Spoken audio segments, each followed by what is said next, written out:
Imagine designing an aircraft so advanced, so carefully put together that it uses the exact same high-end components found in leading Western jets, Airbus A320 level systems, engines from General Electric and Safran, Honeywell Avionics, Rockwell Collins radar. On paper, it checks every major requirement. Technically, it should be cleared for global service, but it's not. This is the odd, frustrating situation surrounding China's C919, a jet built to rival Airbus and Boeing, yet still unable to fly internationally. Despite relying on internationally certified systems and spending years aligning with global aviation standards, the C919 has hit a major obstacle.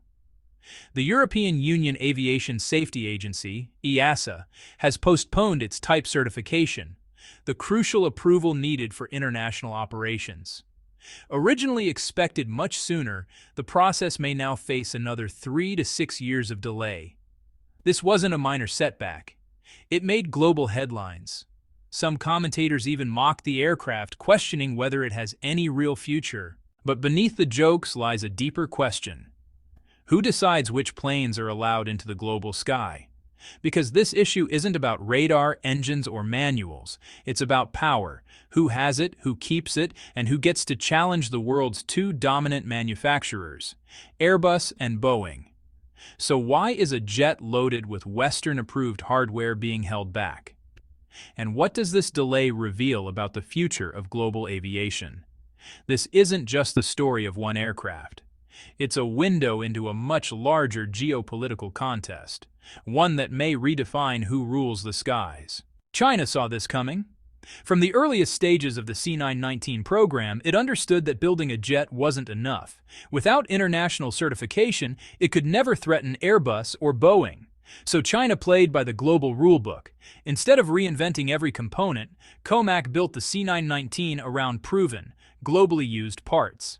LEAP 1C engines from GE and Safran, the same engines powering the Airbus A320neo, already approved by FAA and EASA.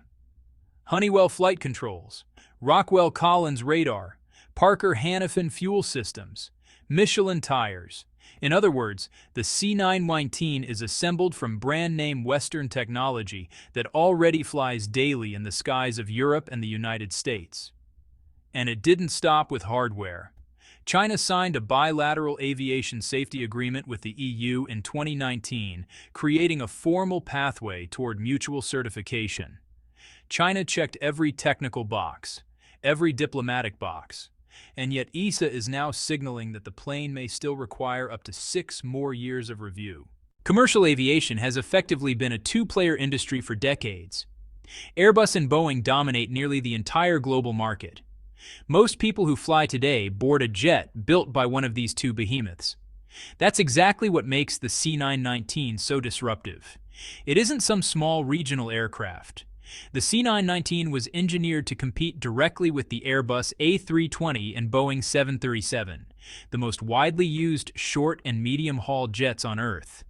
If the C919 grabs even a small slice of that market, it begins chipping away at one of the most profitable duopolies in modern business. That's why the certification delay raises eyebrows. Officially, EASA says it's about safety and system verification, but the closer you look, the more it resembles a strategic slowdown designed to protect market share. Because once certified, the C919 isn't just a Chinese export. It becomes a third option in a market long fenced off from competition. Airlines, especially in developing regions, would suddenly have a cheaper, equally capable alternative, forcing Airbus and Boeing to cut prices, improve terms, and rethink their decades-long dominance. Picture it this way. Two chefs have controlled the global restaurant scene for years.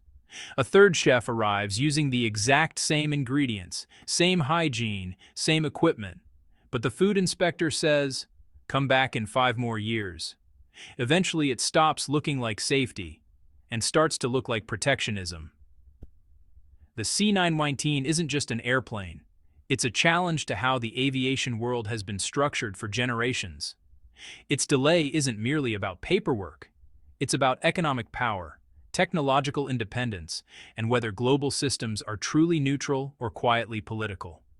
If China followed every rule and still can't get certification, what message does that send to other nations trying to enter advanced industries?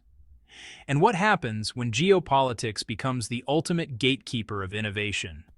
For Airbus and Boeing, every additional year the C919 is grounded is another year of breathing space. But while Western regulators argue and postpone, China isn't standing still.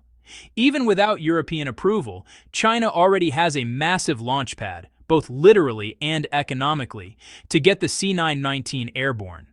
Some critics joke that the plane has no real customers. The reality is far more strategic. China is the second largest aviation market on Earth, and according to the International Air Transport Association, will become #1 by 2042. The country will require over 9,000 new aircraft in the next 2 decades, nearly a quarter of global demand, which means even if the C919 never touches down in Paris or New York, it doesn't need to.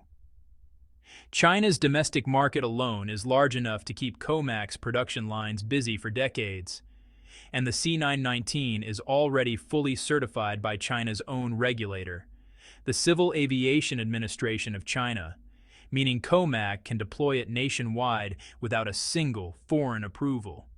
China Eastern Airlines has already received its first units and begun operating commercial C919 flights. Every successful takeoff strengthens public trust and builds the aircraft's performance record. And the interest isn't limited to China. Nations like Malaysia, Indonesia, and Vietnam, all rapidly expanding aviation markets, are taking a serious look at the C919. Some of them are even exploring direct bilateral certification agreements with China, allowing them to sidestep Western regulators entirely. The result is a steadily growing regional aviation network centered around China, one where Western regulatory influence matters far less. So while critics laugh, China's aviation strategy is quietly moving forward.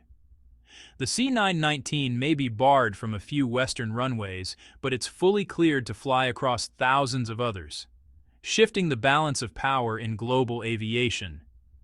Here's the twist. While Europe delays approval of China's jet, its own aviation champion, Airbus, is becoming increasingly dependent on China to remain on top. Since 2019, Airbus has consistently outdelivered Boeing worldwide. A major reason? China. More than 2,200 Airbus aircraft operate in Chinese skies. That's over half of China's commercial fleet, making China Airbus's single biggest market. And the relationship goes much deeper than purchasing planes. Airbus runs 6 joint ventures inside China, covering everything from parts manufacturing to final assembly. In Tianjin, Airbus's Chinese assembly line can produce up to 6 aircraft a month, making it an essential part of the company's global supply chain. Which raises a serious question. Can Europe afford to stall C919 certification indefinitely without risking backlash? Beijing doesn't have to issue threats. It can simply approve more COMAC jets or slow down Airbus orders, quietly steering domestic demand toward its own manufacturers. That's not political messaging, that's market gravity. Europe may block China's jet from flying west, but China has the power to stall Airbus's expansion in the east. It's a fragile balance, and it won't last forever. If this sounds familiar, that's because it is. This isn't the first time China's attempt to integrate into a Western-led system was reversed, just as it started achieving parity. In 2014, China and the European Space Agency announced joint missions, astronaut exchanges, and possible future space station collaboration. European astronauts even trained in China. But by 2023, ESA quietly stepped back, citing political pressure. The cooperation ended. Earlier, in the 2000s, China tried joining Europe's Galileo satellite program. It was welcomed at first, then pushed aside after U.S. lobbying. With real access denied, China built its own system, Beidou, which now serves over 100 countries. The pattern is clear. When China plays by the rules but gets close to equal footing, shared projects turn into exclusion. And now, with the C919, we may be witnessing that pattern repeat. So how will China respond this time? Not with outrage, not with public threats, but with a clear, long-term plan. First, reduce dependence on foreign engines. The C919 currently uses LEAP-1C engines from GE and Safran, but Comac is already developing the CJ1000A with the Aero Engine Corporation of China. Once that engine is ready, China won't need Western propulsion or Western approvals at all. Second, leverage its huge domestic market. China doesn't need trade conflict. It can simply adjust purchasing strategies, ordering more C919s, fewer Airbuses, and link market access to fair treatment. Third, build aviation partnerships beyond the West. Through the Belt and Road Initiative, China has signed aviation cooperation deals with many countries. Some are now accepting Chinese aircraft certifications directly, bypassing ESA and the FAA altogether. Over time, this could create a dual-track global aviation system, one led by the West and another built around China and its partners. And finally, China will play the long game. It will keep improving the C919, enhancing safety, lowering costs, and proving the jet's reliability domestically and regionally. The goal isn't just approval, it's credibility. Just as Huawei adapted to chip sanctions and Beidou replaced foreign satellite networks, the C919 could ultimately succeed through persistence rather than confrontation. The delay may have slowed China's jet in the short term, but in the long term it may accelerate China's aerospace independence. The C919 is no longer just a commercial aircraft. It's a strategic signal, proof that China isn't waiting for someone else to open the door. It's building its own runway. If you enjoyed this analysis, remember to like the video, subscribe, and hit the notification bell for more deep dives into the global shifts shaping our future. Until next time, stay sharp, stay curious, and stay tuned.